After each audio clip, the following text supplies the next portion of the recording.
साथियों नमस्कार, कैसे हैं आप सब लोग? मज़ा माँ केम छो कसा आहेज। आप सबको जय श्री राम, जय बालाजी की, जय खाटू श्याम जी की, जय वाहिगुरु की। आज एक इंपॉर्टेंट टॉपिक में डिस्कस कर रहा हूँ प्रिवेंशन ऑफ करप्शन एक्ट को लेकर, जहाँ पर दो या दो से अधिक आरोपी हैं। सबके रोल जो है अलग अलग हैं कि एक बंदा डिमांड कर रहा है, एक बंदा जो है एज अ मीडिएटर बात कर रहा है और एक बंदा उस पैसे को एक्सेप्ट कर रहा है विदाउट एनी नॉलेज कि ये पैसा रिश्वत का है या नहीं है। क्लियर है बात ये? पर प्रॉब्लम ये आती है कि जब ये रोल डिस्ट्रीब्यूशन होते हैं तो इसमें इस बात की पॉसिबिलिटी भी होती है कि ए को नहीं पता कि उसके ब्याह पर बी और सी पैसे मांग रहे हैं और प्राप्त कर रहे हैं, और कई बार ये भी पॉसिबिलिटी है कि ए और बी जो है कॉन्स्पिरेसी करे हुए हैं और पैसे मांग रहे हैं, बट सी को नॉलेज नहीं है कि ये पैसे जो है रिश्वत के। कोई व्यक्ति आया कि सर ये साहब ने कहा आपको देने के लिए, जैसे दिए टीम आती है, पकड़ती है और अरेस्ट कर लेती है उसको, और फिर चार्ज लगाती है 120 भी आईपीसी का, जो कि अभी हो गया है 62 BNS। और उसमें उनका कहना ये होता है कि आपने कॉन्स्पिरेसी किया है और इन कॉन्स्पिरेसी आपने पैसा लिया है और आप सबने डेलिबरेटली क्राइम कमिट किया है। तो करें क्या उन स्थितियों में? हमें क्या क्या देखना होता है कि जहाँ पर मल्टीपल अक्यूज्ड हैं और उनके रूल जो है अलग अलग हैं, और किस तरह से हम केस को डिफेंड करेंगे और क्या स्ट्रेटेजी जो है डिफेंस को लेके वहाँ पर चलनी चाहिए। पर आज जो केस मैं डिस्कस करूँगा ये है उस व्यक्ति के एंगल से जिसको इस बात की नॉलेज नहीं है कि उसके बिहाफ पर रिश्वत मांगी जा रही है या पैसे मांगे जा रहे हैं, और उस कंडीशन में अन्य लोग जो इस क्राइम में शामिल हैं वो पैसे मांगते भी हैं, पैसे लेते भी हैं। तो उस कंडीशन में उनको जब पुलिस या CBI मारती पीटती है तो वो कन्फेस करते हैं कि हमें ये किसी व्यक्ति के ब्याह पे या मिस्टर ए के ब्याह पे जो है प्राप्त किया है। तो वहाँ पर मिस्टर ए उस कन्फेशन से ट्रबल में आ जाते हैं और अल्टीमेटली उनको कॉन्सिक्वेंस जो है फेस करने पड़ जाते हैं। Then how he could contest the case, then how he could defend himself in the case, and how he could save his interest from being managed from the hands of CBI और ACB। साथियों, जैसे मैंने आपसे कहा है अभी कि हम जो केस पर चर्चा कर रहे हैं वो है पार्ट नंबर A वाला, जहाँ पर जो कंसर्न व्यक्ति है उसका कहना ये होता है कि मैंने कोई डिमांड नहीं किया है, मैंने कोई रिकवरी में सहयोग नहीं करा है, ना ही मुझसे कोई रिकवरी है, ना ही मुझसे कोई एक्सेप्टेंस है, ना ही मेरे पास कोई काम पेंडिंग है, पर चूंकि कन्फेशन नोट है कंसर्न आरोपी गण का, इसलिए मुझे इन्वॉल्व कर दिया गया। मैं आपको एक बात स्पष्ट करना चाहता हूं कि कई बार ऐसी गलतियां एजेंसी से हो जाती है कि जब उनको रहता है कि इस क्राइम में और लोग भी इन्वॉल्व हैं तो वो दबाव बनाती है जो अरेस्टेड पर्सन से कि आप कन्फेस करो, और उनके कन्फेशन पर वो अन्य आरोपीगण को भी इन्वॉल्व कर लेती है। एक बात मैं स्पष्ट करना चाहता हूं कि जब आप इस तरह के मामलों में प्रोसिक्यूटेड हैं तो यूजुअली चार्ज क्या होगा? 7(7)(a) सेक्शन 12 PC एक्ट का या section 7(8) PC act with section 120B IPC का। यही तो कॉम्बिनेशन जो है यूजुअली जो है देखने को मिलते हैं, और ये कॉम्बिनेशन बड़े ही विरले होते हैं कि जहाँ पर 7A छोड़ दिया या सेक्शन 8 को अवॉइड कर दिया या 12 को अवॉइड कर दिया और सिंपल 7 और 120B को जो है रखा है। क्लियर है? पर यूजुअल हमको ये कॉम्बिनेशन जो है इन केसेस में जो है देखने को मिलेंगे ही मिलेंगे।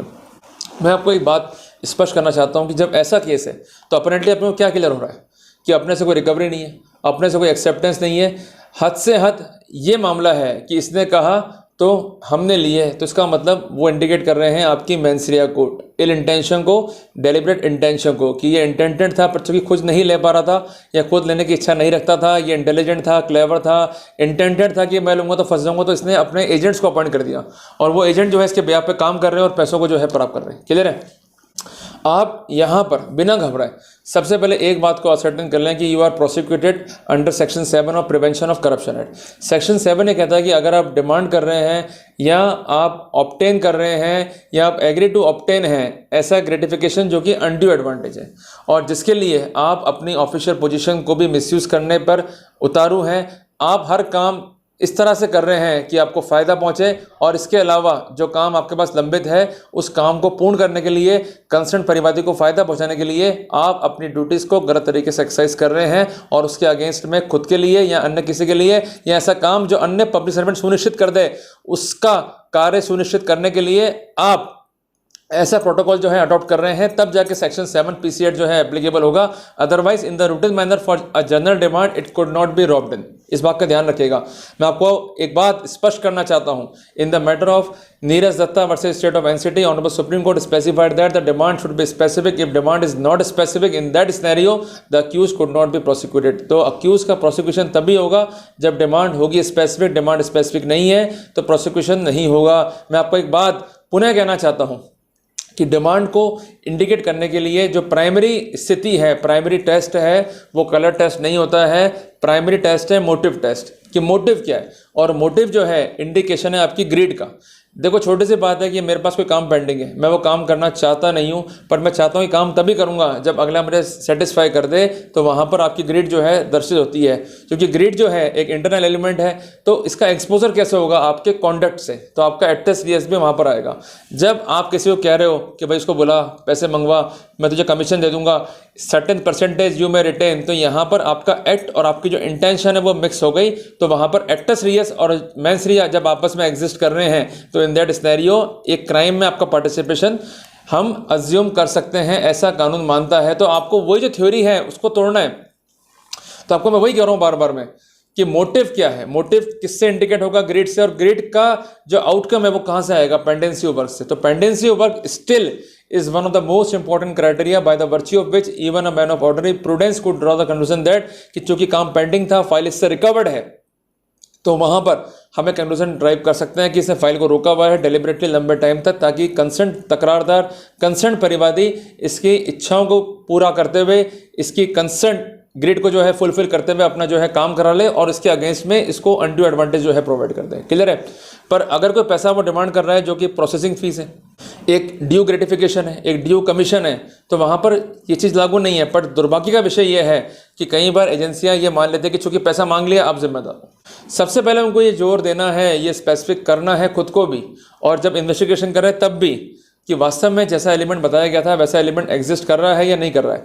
अदरवाइज बाबूलाल बनाम स्टेट ऑफ राजस्थान का जो बेसिक जजमेंट है राजस्थान हाईकोर्ट का 16 अगस्त 24 का, वैसे इंसिडेंट हमको बार बार देखने को मिलेंगे जहां तकरारदार या परिवादी ने क्या कहा कि मेरा बैंक लोन प्रोसेस करने के पेटे पैसे मांग रहा है, ये बताया मोटिव, जबकि वो काम उस ट्रैप से पहले ही हो चुका था, एसीबी दफ्तर जाने से पहले ही हो चुका था। तो बाद में कोर्ट ने इस पॉइंट को हाईलाइट करा। तो ये जिम्मेदारियां आईओ की भी है, जिम्मेदारियां टीएलओ की भी है। ये नहीं कि ये केस हैंड में आया और आप चल दिए, किसी पब्लिक सर्वेंट को आपने पकड़ लिया और अल्टीमेटली आप कह रहे हो मजा आ गया, आज हमने बबला ट्रैप कर लिया। और ये मीडियाबाजी भी बड़ी खतरनाक होती है कि फला फला पैसे लेते हुए गिरफ्तार। अरे भाई क्या मोटिव है, क्या बताया गया है भाई, क्या केस है, वो तो स्पष्ट करो। बिना स्पष्टीकरण के अगर झूठी कार्रवाई पुलिस वाले कर रहे हैं तो उन पर भी काउंटर अटैक होना चाहिए। मैं आपको बार बार कह रहा हूँ, क्योंकि मजाक नहीं है किसी की लाइफ और लिबर्टी से खेलना, बड़ी शर्म पालते नहीं है। आए, पकड़ा और अल्टीमेटली अरेस्ट कर लिया। और साथियों वहाँ भी जो है हमको स्थिति दिखती है भेदभाव की। अगर आप देखें एमपी जोन को, तो वहाँ तो अरेस्ट ही नहीं है, वहाँ तो 41 सीआरपीसी या 35 सब क्लॉज 3 BNSS का लाभ दे रहे हैं। जबकि अन्य जोन चाहे राजस्थान हो, गुजरात हो, महाराष्ट्र हो, बिल्कुल भेदभाव हो रहा है। सुनते नहीं है जी, अरेस्ट कर लो, फिर कोर्ट जाने, कोर्ट का काम जाने, फिर कोर्ट भी लंबे टाइम बाद जो है बेल देती है। तो कुल मिला के हमारी लाइफ और लिबर्टी को पीसने में अथॉरिटी कोई कमी नहीं छोड़ रही है। जबकि बेसिक जजमेंट है सुप्रीम कोर्ट का अंडर बनाम स्टेट ऑफ बिहार में कि जहां पनिशमेंट 7 साल तक का है वहां तो गिरफ्तार तक नहीं करना, पर उसके बावजूद भी गिरफ्तारियां रूटीन मैनर में हो रही है। ये बहुत बड़ी स्थिति है।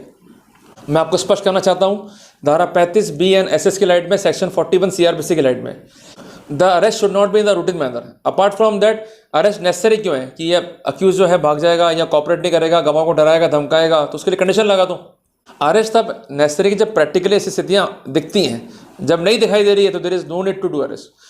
और दूसरी बात, एक्सेप्शनल सेक्शंस जो हैं जो दे रखे हैं कानून में वो अलग बात है, बट पीसीएट के बारे में कोई जब तक चीज़ नहीं है तब तक हम 35 सब क्लॉज 3 BNSS से 35 सब क्लॉज 2 BNSS से गवर्न हो गया। पर कौन फॉलो करता है इसको? कोई फॉलो नहीं कर रहा है। इसके अलावा 105 BNSS इज ऑल्सो इंपॉर्टेंट, कहाँ उसकी कंप्लाइंस हो रही है। तो इसलिए बहुत जोर देना होगा इन बातों के ऊपर।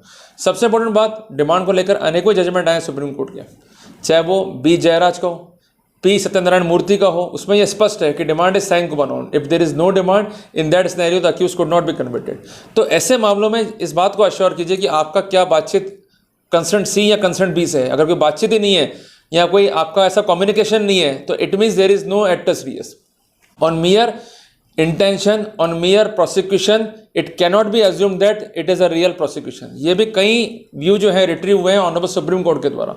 तो मैंने आपको इस बात के माध्यम से ये स्पष्ट करने का प्रयास किया कि सबसे पहले पेंडेंसी वर्क को देखना है, दूसरी बात कम्युनिकेशंस कितने ही बार हो रहा है, और तीसरी बात जब ये ट्रैप हो रहा है तो फाइल आपसे रिकवर हो रही नहीं हो रही है, और चौथी बात ये है कि अगर उनको मार रहे हैं, धमका रहे हैं, पीट रहे हैं और कन्फेशन लेके आपको मुलजिम बना रहे हैं, तो आप ये ध्यान रखिएगा कि कन्फेशन इज टोटली इनलीगल और ऐसा कन्फेशन इनरिलेवेंट है, इनएडमिसिबल है। और अब तो सरकार ने व्यवस्था भी कर दी है कानून में, सेक्शन 120 BNS की लाइट में, confession if bye forceful means और बाय कॉजिंग हर्ट, तो उस कंडीशन में जो कंसर्न पुलिस वाला है उसके ऊपर भी कानूनी कार्रवाई हो सकती है और 7 साल तक के लिए उसको कारावास भी हो सकता है। कानूनी प्रावधान है, स्थितियाँ क्लियर हैं, तो हम अपने राइट्स को एक्सरसाइज करना चाहते क्यों नहीं? आप डरते क्यों कि सीबीआई आपको नुकसान पहुंचा देगी या नुकसान कर देगी आपको एसीबी या नुकसान कर देगी विजिलेंस? देखो, घबराओगे तो वो मारे जाओगे। जहाँ लड़ना सीख गए, राइट्स को एक्सरसाइज करना सीख लिए, तो कोई दिक्कत वाली बात नहीं है। देखो, वो कोई मतलब मंगल से या बृहस्पति से या बुध ग्रह से तो आए नहीं है, तो अपने बीच के इंसान। जितना भागोगे उतना तकलीफ पाओगे, जितना आप सामना करोगे, सच बोलोगे, स्टैंड लोगे, उतना तकलीफ नहीं पाओगे। तो स्टैंड लेना कैसे है कि जो कुछ भी कानून में है उसकी लाइट में। आपको अगर स्टैंड क्लियर नहीं हो रहा है, just ask them that I need an advocate.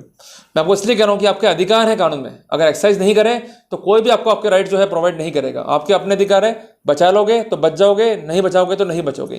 तो ये कुछ इंपॉर्टेंट पैरामीटर हैं उस सिनेरियो में जहां आपको नॉलेज नहीं है कि कोई व्यक्ति आपके ब्याह पे पैसे मांग रहा है, बट चूंकि वो पैसे ले चुका है, मांग चुका है और उसको पकड़ लिया और कन्फेशन ले लिया, तो आपको मुलजिम बना दिया। तो वहां पर हमें क्या करना है और किन बातों को देखना है, ये मैंने आपको स्पेसिफिक कर दिया। क्लियर है?